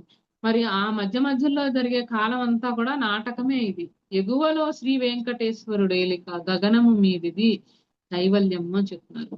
ఎగువ అంటే ఏంటంటే 6 చక్రాల పైన. 6 చక్రాలు అంటే మనకి మూలాధారము, స్వాదిష్టానము, మణిపూరకము, అనాహతము, విశుద్ధ, ఆజ్ఞ, ఈ 6 కూడా చక్రాలు. ఇది సహస్రారము అనేది స్థితి. ఈ 6 చక్రాలు, చక్రం అంటే ఏంటి? రౌండ్. సో ఈ చక్రంలో మనం తిరుగుతూనే ఉంటాము. ఆజ్ఞా చక్రం అయినా గాని మరి ఆ మరి ఆ లోకాలని చూడడము ఇవన్నీ చూస్తాము.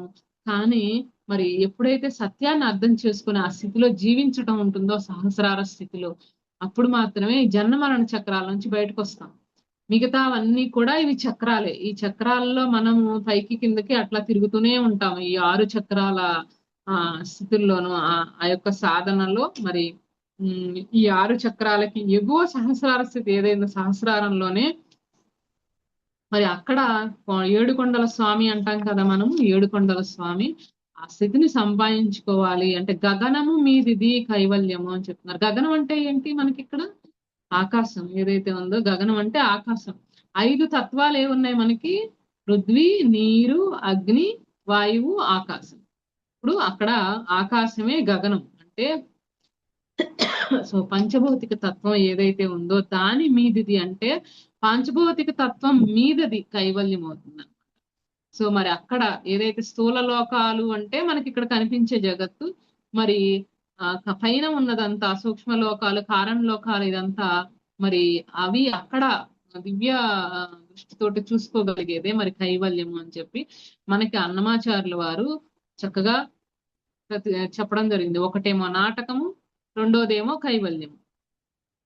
సో ఒకటి నాటకం అంటే ఈ 4 రోజుల ఈ శరీర యాత్ర ఏదైతే ఉందో, అంటే పుట్టిన దగ్గర నుంచి చనిపోయే వరకు మధ్య ఉండే మరి ఆ శైశవం, బాల్యము, యవ్వనము, ప్రౌఢము, వృద్ధాప్యము, ఈ 4 కూడా ఒక నాటకం. శరీరం ఉన్నంత వరకు ఆ నాటకంలా సాగుతుంది. ఆత్మయాత్ర మటుకు శాశ్వతము అని చెప్తున్నారు. మరి ఈ 3 నాళ్ల ముచ్చట ఇది మరి ఏదైతే ఉందో అది దుఃఖభరితం చేసుకోకుండా ఉండాలి అంటే, ముచ్చటగా జీవించాలి అంటే నాటకాన్ని విధిగా మనం నాటకంగానే తీసుకోవాలి అని పత్రిజీ మనకు చెప్తుంది. అంటే ఇది కేవలం మరి నాటకమే అన్న సత్యాన్ని ఎప్పుడు తెలుసుకోగలుగుతాము అంటే ఆత్మపరంగా మనం నేను దేహం కాదు కేవలము ఆత్మను అన్న ఆ సత్యాన్ని తెలుసుకొని, మరి అందరూ కూడా ఆత్మ పదార్థాలే అన్న మమాత్మ సర్వభూత సత్యం తెలుసుకున్నప్పుడు నటుల్ని గుర్తించి ఆ నాటకాన్ని చక్కగా హ్యాపీగా నాటకాన్ని వేసుకోవడం జరుగుతుంది అనమాట. సో మరి ఈ ఆత్మ మరి ఈ జీవితాన్ని 3 నాళ్ల ముచ్చటని ఎంతో కోరికగా తీసుకుంటుంది. ఒక నటుడు ఆ సినిమాలో నటించడానికి ఎంతో కోరికగా ఎంతో చక్కగా తీసుకుంటాం జరుగుతుంది. నేను ఇంత బాగా నటించాలి అనేసి అన్ని అరేంజ్ చేసుకుంటుంది. ఆ నటనకి తను ప్రిపేర్ అవుతుంది. అట్లాగే ఆత్మ కూడా ఈ భూలోకానికి రావడానికి మరి ఈ పలానా ఒక వ్యక్తిగా రావడానికి ఆ టైంలో ఏమేం చేయాలి, లక్ష్యం ఏంటి అన్నది నిర్ణయించుకొని చక్కగా మరి నాటకం వేయడానికే శరీర ధారణ చేసుకుంటుంది. అయితే మనం మాత్రం ఏం చేస్తున్నామంటే ఈ శరీరాన్ని ధరించిన తర్వాత మనం మర్చిపోతున్నాం. అక్కడ చిరంజీవి పాత్ర వచ్చి ఏదో ఒక ప్రసాద్ లాగా వచ్చాడు అనుకోండి. ఆయన శివశంకర్ ఆ ప్రసాద్ లాగా వచ్చి ఆయన చిరంజీవి అన్న విషయాన్ని మర్చిపోయి నటిస్తే ఎట్లా ఉంటుంది? సో అట్లాగే ఒక విజయశాంతి గారు, నేను విజయశాంతి నన్ను మా విషయం మర్చిపోయి ఆ క్యారెక్టర్ లో లీనమైపోయి నేను వెళ్ళను అంటే ఎట్లా ఉంటుంది? సో అట్లాగా మనం ఏంటంటే ఆ శరీరం సత్యం అని భావిస్తున్నాము. అంటే ఆ పాత్రధార ఏదైతే ఉందో అదే నేను అనుకుని మనము అదే సత్యం అని భావిస్తున్నాం గనకే మనము దుఃఖానికి ఫీల్ అవుతున్నాం గనక మరి అందులోనే శరీరం అని అనుకుంటేనే దుఃఖం ఉంటుంది. సో ఆత్మ పదార్థము అది కైవల్యం అన్నమాట. అది మనకు కావాలి. జీవన్ముక్తిగా ఉండాలి అంటే ఉభయ కర్మలు పాప పుణ్యాలు గడి దాటాలి. మనకేం చెప్తున్నారు? ఒకటి నాటకము, ఇంకోటి కైవల్యము చెప్పుకున్నాం ఇప్పుడు. మరి ఇది శరీరం అనేది ఈ రంగస్థలం మీద తీసుకొని నాటకం ఆడటానికి వచ్చాము. మరి ఆ సత్యాన్ని తెలుసుకున్నప్పుడు కైవల్యం అవుతుంది. మరి ఆత్మ పదార్థమే కైవల్యం. మరి జీవన్ముక్తి కావాలి అంటే ఉభయ కర్మాలు గడి దాటినప్పుడు కైవల్యం అవుతుంది. పాపపుణ్యాల నుంచి దాటాలి అంటే నేను అనే అహంతో కూడిన అట్లా కర్మలు చేయకుండా మరి చక్కగా పాపపుణ్యాల నుంచి బయటికి రావాలంటే నిష్కామ కర్మ నేను అనే భావన లేకుండా మరి చెయ్యాలి. అప్పుడే కైవల్యము. గగనము మీదిది కైవల్యము, అలాగే కట్టకడపటిది కైవల్యము. కట్టకడపటి అంటే ఏంటంటే ఇక్కడ మనకి పత్రిజీ ఆ ధ్యానం మనం ఏదైతే చేస్తున్నామో కోటి ధ్యానం సమో లయ, ఆ కోటి ధ్యానాలు చేస్తే ఒక లయం వస్తుంది. అది ఆ పూర్ణ చైతన్యము మనం అది అన్న సత్యం ఏదైతే తెలుస్తుందో మరి అదే నువ్వు అదే నేను రెండు ఒకటే అన్న సత్యమే జీవాత్మ మరి ఆ పరమాత్మ రెండు కూడా ఒక్కటే అన్న సత్యం ధ్యానం పూర్ణమైనప్పుడు తెలుస్తుంది. ఆత్మజ్ఞానం అనుభవానికి వచ్చినప్పుడే మరి ఆ బ్రహ్మజ్ఞానం అనుభవంలోకి వచ్చిన తర్వాతనే కైవల్యం అనేది మరి మనకి వస్తుంది అని చెప్తున్నారనమాట. అందుకని ఇది ఏదో 80 ఏళ్ళకు 70 ఏళ్ళకి చేసుకునేది రిటైర్ అయిన తర్వాత అంటే ఇంకా అప్పుడు ఇంకా ఏముంది కదా, ఇంకా సాధించేందుకు ఇంకా శరీరం రేపో మాపో విడిచిపెట్టు వెళ్ళిపోతున్న తర్వాత సత్యాన్ని తెలుసుకున్నా దానికన్నా మరి చక్కగా ఉమ్, శరీర ధారణ చేసిన దగ్గర నుంచి ఆ చిన్న వయసు నుంచే గనక వాళ్ళు ఆ సత్యాన్ని తెలుసుకుంటే మరి జీవితం మొత్తం కూడా వాళ్ళు దుఃఖం లేకుండా హ్యాపీగా నాటకాన్ని నాటకమే అన్న సత్యాన్ని తెలుసుకుంటూ జీవితాన్ని ఆనందంగా మరి ఉన్నన్నాళ్ళు కూడా చక్కగా జీవించి హ్యాపీగా జ్ఞానంతో బ్రహ్మ జ్ఞానంతో విరాజిల్లుతూ మరి అందరికీ కూడా సత్యాన్ని కూడా మరి చేరవేయగలగడం జరుగుతుంది మాస్టర్స్. సో అందుకని అది ఏదో ఎప్పుడో మనకి చనిపోయే ముందు కైవల్యం అనుకోవడం కాదు. శరీరం పోయిన తర్వాత ఎప్పుడోకప్పుడు అది కొన్ని రోజులకో కొన్ని నెలలకో నేను ఆత్మనన్న విషయం తెలుస్తుంది. నేను కేవలం శరీరాన్ని కాదు అన్నది అది చాలా లేట్ అన్నమాట. సో అట్లా లేట్ కాకుండా శరీరం ఉండగానే మరి నేను ఆత్మ పదార్థాన్ని సత్యాన్ని తెలుసుకున్నప్పుడు ఇది నాటక రంగము. షేక్స్పియర్ మహానుభావుడు చెప్పినప్పుడు all the world is the stage, we are all mere actors, we struck and fume, we do our part and then depart అన్న విషయాన్ని మనము ఆ ఆ సత్యంలో జీవిస్తూ జీవితాన్ని దుఃఖమయం చేసుకోకుండా ఉంటామని చెప్తూ మరి అన్నమాచార్యులు వారు మనకి ఎంతో అద్భుతంగా ఈ కీర్తనని అందించడం జరిగింది. ఇది ఒక్కసారి పాడుకుని ఎండ్ చేసుకున్నాం. నానాటి బతుకు నాటకం, నానాటి బతుకు నాటకం, కానక కన్నది కైవల్యం, నానాటి బతుకు నాటకము, పుట్టుటయు నిజం పోవుటయు నిజం, పుట్టుటయు నిజము పోవుటయు నిజము, నట నడిమి పని నాటకం, నానాటి బతుకు నాటకం, పుట్టుటయు నిజం పోవుటయు నిజము నట నడి నీ పని నాటకము ఎట ఎదుట గలది ప్రపంచము ఎట ఎదుట గలది ప్రపంచము కట్టకడపటిది కైవల్యము నానాటి బతుకు నాటకము తెగదు పాపము తీరదు పుణ్యము తెగదు పాపము తీరదు పుణ్యము నగి నగి కాలము నాటకము తెగదు పాపము తీరదు పుణ్యము నగి నగి కాలము నాటకము ఎగువన శ్రీ వెంకటేశ్వరుడేలిక ఎగువన శ్రీ వెంకటేశ్వరుడేలిక గగనము మీదిది కైవల్యము గగనము మీదిది కైవల్యము నానాటి బతుకు నాటకము. ఇది మాస్టర్స్ మరి అన్నమాచార్యుల వారు మనకి ఎంతో అద్భుతంగా ఈ చక్కగా నానాటి బతుకు నాటకము అనేసి మనకి చెప్పడం జరిగింది. అంటే జీవితాన్ని ఒక నాటకం లాగా చూస్తూ ఆ సుఖ దుఃఖాలన్నిటికీ కూడా మనం చెలించకుండా ఎప్పుడైతే సాక్షిభావంతో మనం ఆ విట్నెస్ కాన్షియస్ తో జీవించడం అనేది ఒక కళ ఇది. సో మరి ఈ కళ మరి నేర్చుకోవాలి అంటే మరి ధ్యాన సాధన మనకి చేసినప్పుడే మనకి ఆ సమత్వ స్థితి ఏదైతే ఉందో మనకి సమత్వం యోగ ఉచ్యతే అంటారు. యోగం అంటే ఏంటంటే అన్ని పరిస్థితుల్లో కూడా ఆ విధంగా మనం సమంగా జీవించగలగటం. అంటే ఇక్కడ ఏం చేయాలి, నేను వేరు నా పాత్ర వేరు అని మనము గుర్తించగలగాలి. సో నేను అనేది వేరున్నాను, నేను ధరించే పాత్ర అనేది వేరు.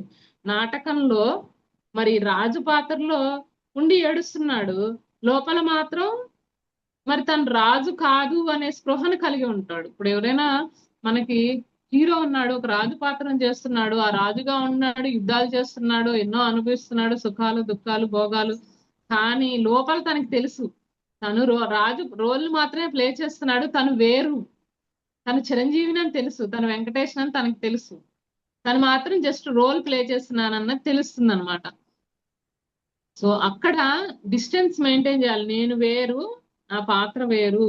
అది ఆ ఎరుక ఉన్నప్పుడు మనకేమవుతుందంటే మన కోపం వచ్చినా, దిగులు వచ్చినా, బాధ వచ్చినా మనం ఏమనుకుంటాం అంటే మమేకం అయిపోయి నేనే అది అని కాకుండా అది వేరు, నేను అనేది వేరు అన్నది ఒక థర్డ్ పర్సన్ లాగా మనము చూడగలుగుతాం. సో అది అవేర్నెస్. మనకి ధ్యానం అనేది రోజువారీ అవేర్నెస్ ను మనకు కల్పిస్తుంది అసలు. సో ఎప్పుడైతే మనం కాసేపు ఇందాక మనం అనుకున్నట్టు ఆ పాత్ర ధారణ తల్లి గాని భార్యగా గాని ఆ పాత్ర పక్కన పడేసి కాసేపు మేకప్ పక్కన పడేసి అదంతా మనతో మనం ఒక అరగంట గంట మనం కూర్చున్నప్పుడు మనకి ఆ ఎరుక అవేర్నెస్ అనేది మనలో పెరుగుతుంది అనమాట. సో అట్లాగే మరి ప్రతిదానికి మంచి చెడు అనే ఒక లేబుల్ వేస్తాం సంఘటన నుంచి. ఇది కష్టం, ఇది దుఃఖం, ఇది బాగుండలేదు, ఇట్లా మనం అట్లా కాకుండా మనం ప్రతిదాన్ని కూడా ఆ సీన్ అక్కడ వరకే మనం పరిమితం చేసేసి మరి దానికి ఊహల్ని వీటిని అన్నిటిని మనం జోడించి దాని జడ్జిమెంట్లు కామెంట్లు చేసుకొని పెట్టుకొని మనకి మనమే దాన్ని కాంప్లెక్స్ చేసుకోకుండా మరి అక్కడదక్కడే మరి ఆ జడ్జిమెంట్స్ ని ఆపేసి మరి హ్యాపీగా ఆ ధ్యాన సాధన చేసుకోవడం, అదే అవేర్నెస్ ని మనలో పెంచుతుంది. ఊహాగానాలు దానికి మనం జడ్జిమెంట్స్ యాడ్ చేసుకొని మనం ఇంకా దాని మసాలాలు జోడించుకొని మన దుఃఖానికి మనమే యాడ్ చేసుకుంటూ ఉంటాం. సో అట్లాగే మరి మనం ఇంకోటి ఏంటంటే నాటకంలో సీన్ వేస్తున్నప్పుడు ఆ దుఃఖం గాని సుఖం గాని వస్తున్నప్పుడు మరి ఆ స్క్రీన్ మీద అది ఉండిపోదు. ఆ స్క్రీన్ మీద కాసేపు డాన్స్ వేస్తాడు హీరో హీరోయిన్. మరి ఆ డాన్స్ ఆ టైం అయిపోతుంది. మళ్ళీ తర్వాత ఏదో దుఃఖం వస్తుంది. మరి హీరో తల్లి పోతుంది, హీరోయిన్ తండ్రి పోతాడు. మరి అది కూడా స్క్రీన్ మీద ఎంతసేపు ఉంటుంది? అది ఆ పాట పెడతాడు, ఏడుస్తారు, అది 5 నిమిషాలు ఉంటుంది. డాన్స్, గంతులు, పాటలు అవి హ్యాపీనెస్ ది 5 నిమిషాల్లో గడిచిపోతుంది. ఇది కూడా 5 నిమిషాల్లో గడిచిపోతుంది. అంటే ఏంటంటే ఏది కూడా అక్కడ మనం ఆ టైంలో మరి ఒక విట్నెస్ గా ఓకే ఇది ఇది ఈ సమయం ఇది గడిచిపోతుంది, ఈ సమయానికి ఇది అది అయిపోయింది అయిపోయింది. సో ఇక్కడ ఈ సీను అయిపోయింది, దుఃఖం సీను అయిపోయింది, సుఖం సీను అయిపోయింది. సో అక్కడ మనకి ఏమవుతుందంటే ఏది కూడా ఇందులో నిలవట్లేదు. సో పాస్ ఆన్ అయిపోతుంది, ఎవ్రీథింగ్ ఈజ్ పాస్ ఆన్ అయిపోతుంది. So let it go, let it be అనుకుంటూ మనకి కూడా ఏంటంటే మనకి రోజు కాసేపు మనం ఎట్లయితే 30 నిమిషాల ధ్యాన సాధనలో మనం అవేర్నెస్ తోటి సాక్షిగా కూర్చుంటున్నప్పుడు ప్రతి విషయాన్ని కూడా జీవితంలో అట్లాగా మరి ఆ పాస్ ఆన్ అయ్యే సిచ్యుయేషన్స్ అన్ని కూడా ఏదైనా స్క్రీన్ మీద తెర మీద ఎలా అయితే అవి వచ్చిపోతూ ఉంటాయో ప్రతిదాన్ని కూడా మనము అట్లాగా విషయాల్ని కూడా తీసుకోగలుగుతాము విట్నెస్ కాన్షియస్ లో ఉంటూ కూడా. సో అది ఏంటంటే రోజు కాసేపు మనం ఇందాక అనుకున్న స్టేజ్ దిగి మేకప్ తీసేసి మనం ఆ రూమ్ లో ప్రశాంతంగా కూర్చున్నప్పుడు మేకప్ లేకుండా ఆ హీరో హీరోయిన్ ఏ విధంగా అయితే మరి నిశ్శబ్దంగా కూర్చొని నెక్స్ట్ సీన్ ఏం చేయాలి అని అది అనుకున్నట్టుగా అట్లా మనం ప్రతిరోజు కూడా మెడిటేషన్ కి పెట్టుకున్నప్పుడు ఏమవుతుందంటే ఆ స్టేజ్ దిగేసి మేకప్ తీసేసి హాయిగా మనతో మనం గడుపుతాము. సో ఆ సీన్లు వచ్చినప్పుడు కూడా ప్రతిదీ ఎన్నో రకాల కొట్లాట్లు వస్తాయి, బాధలు వస్తాయి, సంతోషం వస్తుంది. అన్ని సీన్లు కూడా 5 నిమిషాలు 5 నిమిషాలు 5 నిమిషాలు మరి పాస్ ఆన్ అయిపోతుంది. సినిమా మొత్తం 2:30 గంటలకు గడిచిపోతుంది. జీవితం కూడా అట్లాంటిది. ప్రతి ఒక్కటి కూడా స్క్రీన్ మీద ఎలా అయితే పాస్ ఆన్ అయిపోతుందో కష్టాలు, సుఖాలు, దుఃఖాలు, మరి ఏమైనా కానీ ఆ నాటకంలో ఆ కాసేపు ఆ సినిమాలో ఏదైతే ప్లే అయ్యి చివరికి ముగిసిపోతుందో అలాగే ఉంటుంది. కానీ శాశ్వత సత్యాన్ని ఏదైతే మనం తెలుసుకొని నటిస్తూ ఉన్నప్పుడు దానికి అటాచ్ అవ్వరు అనమాట ప్రతి ఒక్కటి.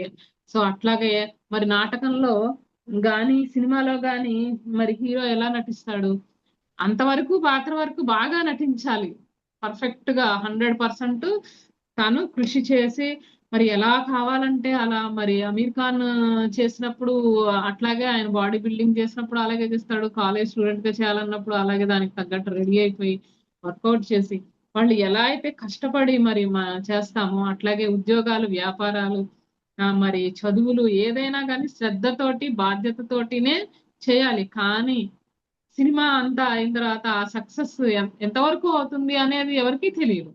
సో అది సక్సెస్ కావచ్చు, ఫెయిల్యూర్ కావచ్చు, what ever it may be, అది హీరోకి మంచి ఎక్స్పీరియన్స్. సో ఆ పాత్ర వేసిన వాళ్ళకి మంచి ఎక్స్పీరియన్స్. అయిందా, హిట్ అయితే అయింది, హిట్ కాలేదా అది ఒక ఎక్స్పీరియన్స్ కింద మిగులు. సో అట్లాగే ఫలితాలు అనుకూలమైన ప్రతికూలమైన నా పాత్ర నేను పోషించాను హ్యాపీగా, మిగతాది మరి ఎట్లా అయితే అట్లా. సో ఫలితాన్ని గురించి ఆలోచించకుండా వదిలేసి మరి అనవసరమైన ఆందోళన, భయం ఉండదు. కానీ నేను పర్ఫెక్ట్ గా చేశానా లేదా, సో ఇట్లా పర్ఫెక్ట్ గా ఆ నటనని చక్కగా సీన్ ని ఏదైతే ఒక భారీగా గాని, ఒక వ్యాపారంలో వ్యాపారస్తుడిగా గాని, ఉద్యోగస్తుడిగా గాని, సూపర్ గా చదువులో గాని 100% న్యాయం చేసి దానికి మన పాత్ర మనం పోషించినప్పుడు మనం వీఆర్ హ్యాపీ అన్న.